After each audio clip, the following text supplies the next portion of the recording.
Hi guys, Mindstone here, and today I'll be talking a bit about some of the cards Blizzard revealed at blizzcon. Today I'm going to be talking about the Paladin cards, I'm going to be talking about the Priest cards, and I'm going to be talking about the Rouge cards. At least for this video. First up is Anything Can Happen, which is a 10 mana spell, which has a pretty interesting effect, I'd say. Yeah. Well, it seems that summoning 7 Murlocs is like, it definitely feels you bored, and you're gonna anticipate when you play this you don't have anything in play already, because if you do, you're not gonna get all 7 Murlocs, which it feels like with a Murloc deck that might be unrealistic.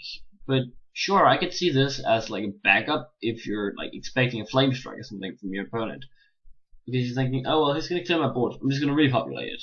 So I guess it's alright, but it takes your entire turn 10, which is a pretty big spot. Usually, I don't think Murloc decks want to go to that point. I think they're faster than that. I think they want to end the game before turn 10 is actually hit. But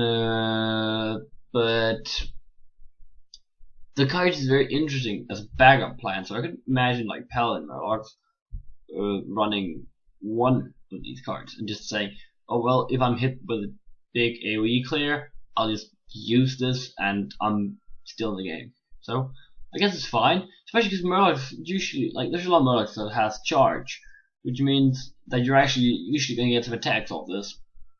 And I think it's 7 different Murlocs, at least. It's not going to take the same card twice, in my opinion. At least that's my idea of how it works. I haven't seen it in action, so I actually don't know. But what I'm thinking is that you'll get to see some charging with this card.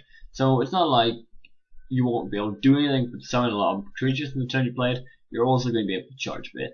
And I can actually see this card aggressively because there's a lot of buffs also from Murloc. I'm thinking about the Murloc War Leader and the Grimskill Oracle. If you revive these, even if you don't get the full effect, you'll have maybe other Murlocs on the board. These will get buffed. So I could see this as a pretty cool card actually.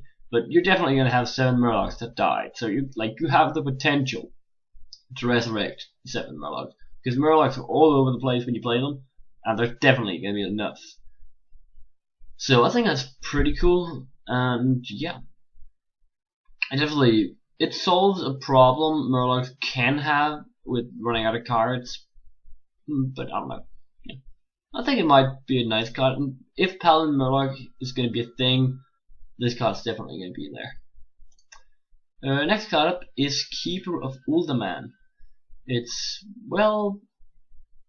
card is interesting, I feel like, because you give up 1 attack and 1 health if compared to Yeti, but we do have this, set another minion's attack and health to 3, which is, in my opinion, actually really, really good.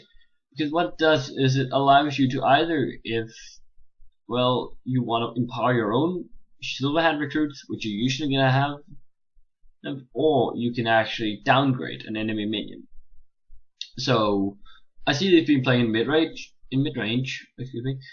a lot if you would play it. Because like control, yeah, you might use it, but you're probably gonna go with Elbow Peacekeeper rather than this, because you're actually not really caring about buffing your minions, you're just caring about your opponent's minions not getting too big. And 1 something is better than 3/3 usually.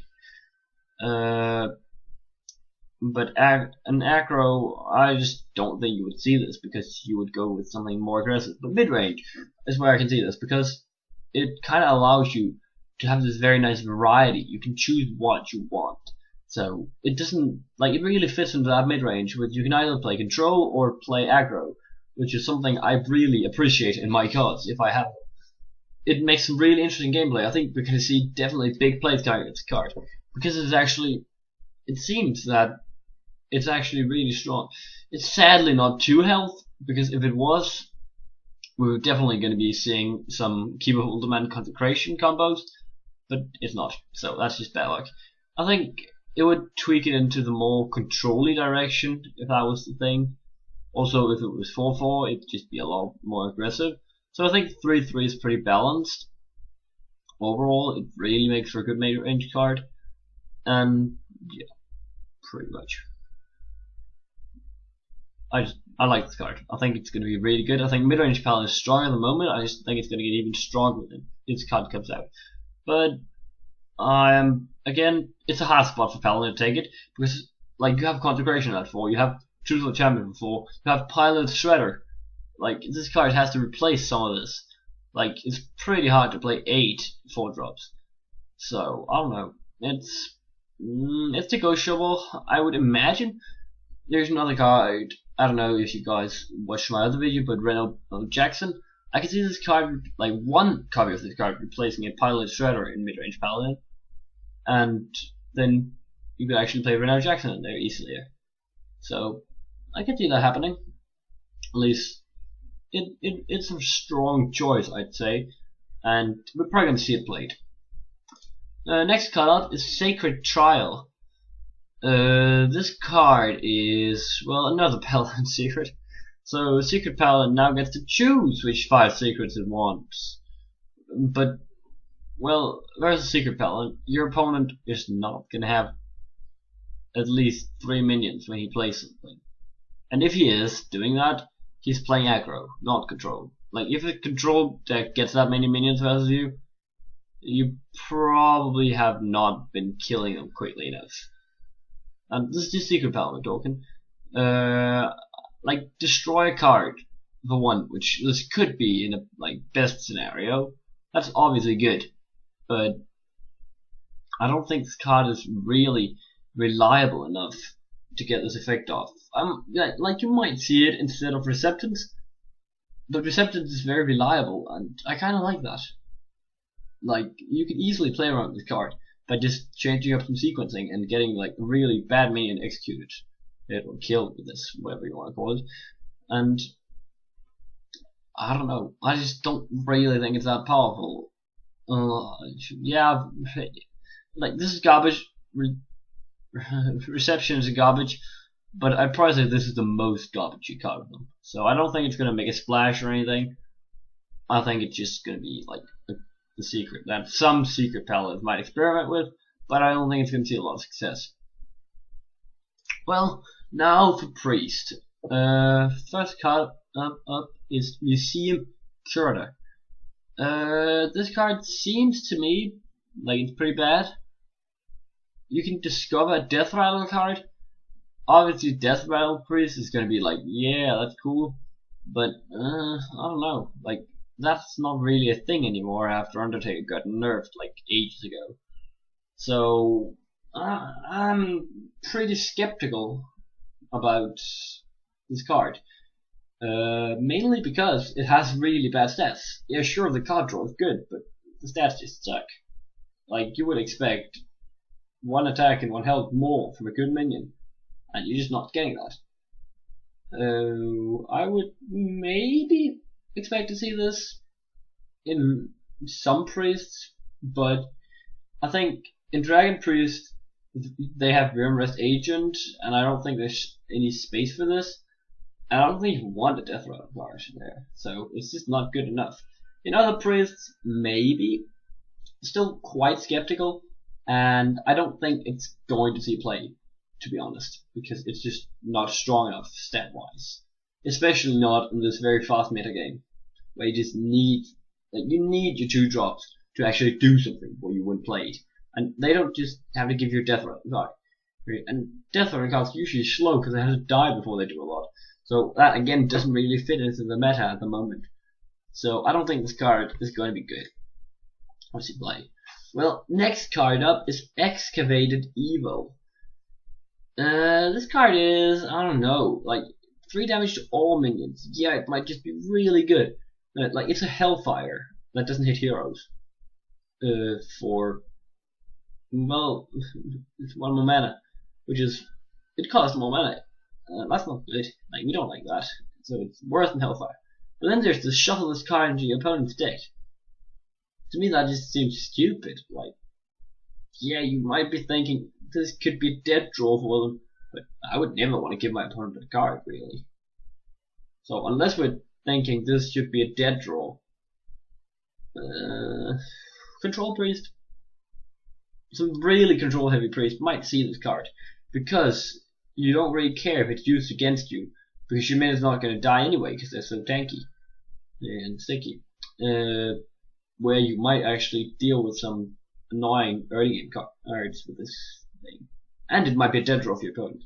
So I could see, like, if the meta, like if you want to de-aggro and the card, like the decks you see usually rely upon key draws, then I can see this card being something, and especially if your deck is not vulnerable to it. But well, I don't like the damage to your own minions. That kind of feels bad, I guess. So I probably don't think it's gonna see a lot of play. I don't think it's like it's all right, I guess. In excuse me. It is all right in that control priest deck, but I don't think it's good enough to be there. I think there's other cards that you want more. Well, next card up is Entombed. This card now, this card's something. What I believe this card does is that you can take a minion and rip off its death rattle and say, I'm gonna use this at you later in the game.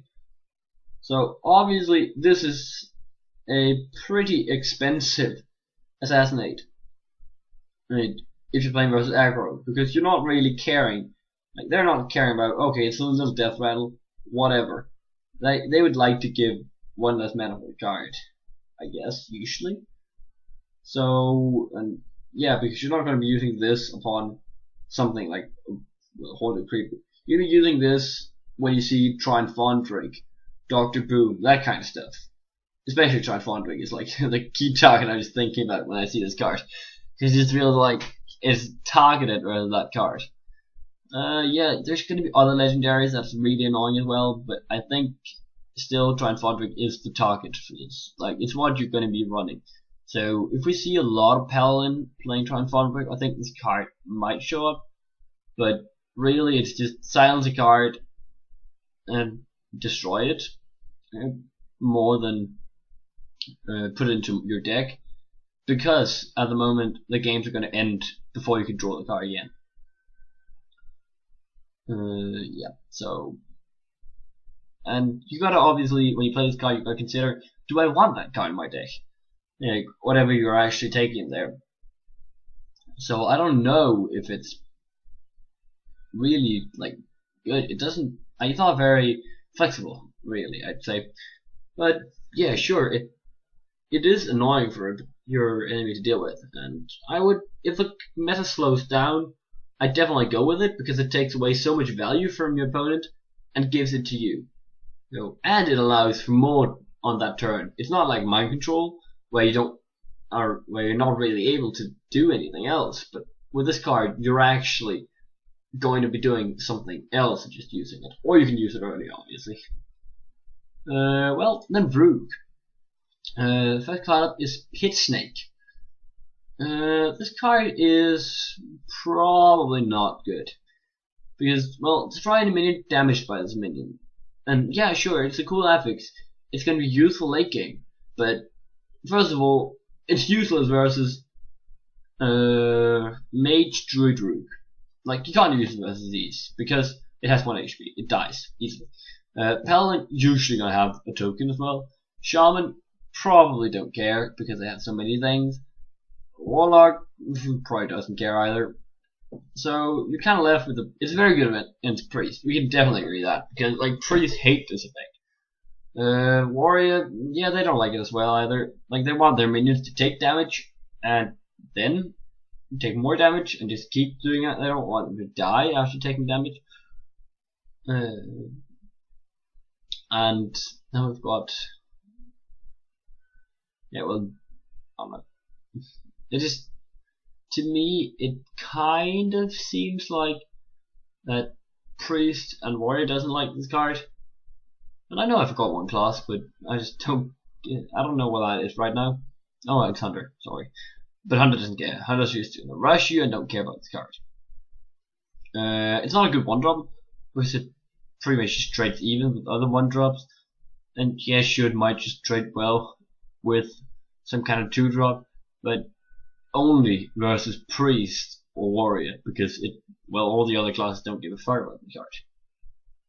So I don't expect to see this much. Like, yeah, in 1-drop and Rouge can be alright because they do help do combos, but still, I don't think this card is really gonna see a lot of play. I think it's just too weak. Yeah, pretty much. I don't think it's gonna be good enough. Even though it's a cool concept, definitely a cool concept. And if the meta slows down, Priest and Warrior gets dominant, we're probably gonna see some of this card and some kind of group answer to that. Oh well. Next card up is Unearthed Raptor. This card is lovely. Wow.